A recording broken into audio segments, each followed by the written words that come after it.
The myth of Sisyphus, the meaning of endless struggle. Have you ever felt like your life is just repetition? Wake up, work, stress, sleep, repeat. You push, you try, you struggle. And just when you think you're close to something meaningful, it slips away. The promotion doesn't change your emptiness. The achievement doesn't silence your doubt. The progress never feels final. It feels like pushing a rock uphill, only to watch it roll back down. Thousands of years ago, the ancient Greeks told a story about this feeling. A king named Sisyphus. Sisyphus was clever, extremely clever, but he was also arrogant. He believed he could outsmart the gods. When death came for him, Sisyphus tricked and chained death itself. For a time, no one on earth could die. Imagine the boldness, a mortal imprisoning the force of death. The gods were furious. As punishment, Sisyphus was condemned to the underworld. There, he was forced to push a massive boulder up a steep mountain. Every time he reached the top, every single time, the stone slipped from his grasp and rolled all the way back down, forever. No finish line, no reward, no relief. An eternity of effort without result. At first glance, it sounds like the cruelest punishment imaginable. But this myth survived for a reason, because Sisyphus is not just a man in a story. He is a symbol. He is the worker trapped in routine, the student chasing endless grades, the parent carrying invisible burdens, the dreamer who never feels satisfied. He is us.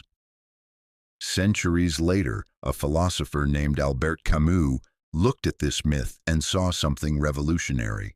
In 1942, during the chaos of World War II, Camus wrote an essay titled The Myth of Sisyphus. He asked a disturbing question. If life has no guaranteed meaning, why continue? Why not give up?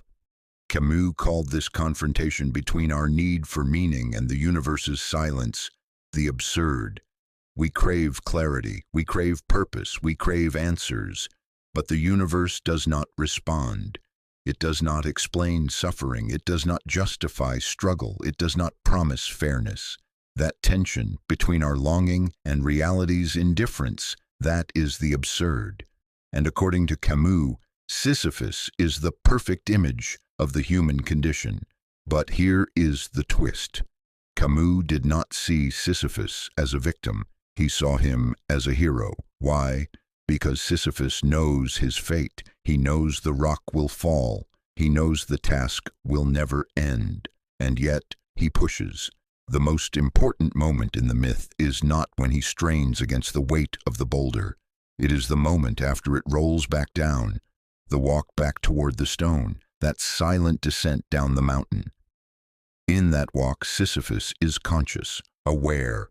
He understands the absurdity of his condition, and still he chooses to continue. The gods control his punishment, but they cannot control his mind. They cannot control his attitude, and that is where his power lies. Camus famously concluded with these words, "The struggle itself toward the heights is enough to fill a man's heart." One must imagine Sisyphus happy. Happy, not because the task is easy, not because there is hope of success, but because the struggle is his. When we expect life to give us ultimate meaning, we suffer. When we demand that effort must lead to permanent victory, we despair. But what if the meaning is not at the top of the mountain? What if meaning exists in the act itself? In the pushing, in the choosing, in the refusal to surrender. Think about your own struggles, the responsibilities that return every day, the goals that reset the moment you achieve them, the problems that never fully disappear. You may not escape them, you may not defeat them permanently, but you can choose how you face them. Sisyphus teaches something uncomfortable but liberating. You may not control the mountain, you may not control the rock, but you always control your response. The world can impose circumstances. It cannot impose your interpretation. The rock will roll down, deadlines will return, challenges will repeat. But if you accept the repetition, if you stop expecting final victory, if you embrace the climb itself, something changes. The struggle stops being punishment. It becomes defiance. It becomes strength. It becomes freedom. Sisyphus is not crushed by the absurd. He stands taller because of it. Every time the stone falls, he turns back toward it, not broken, not begging, not defeated, just steady. Maybe life was never meant to be completed.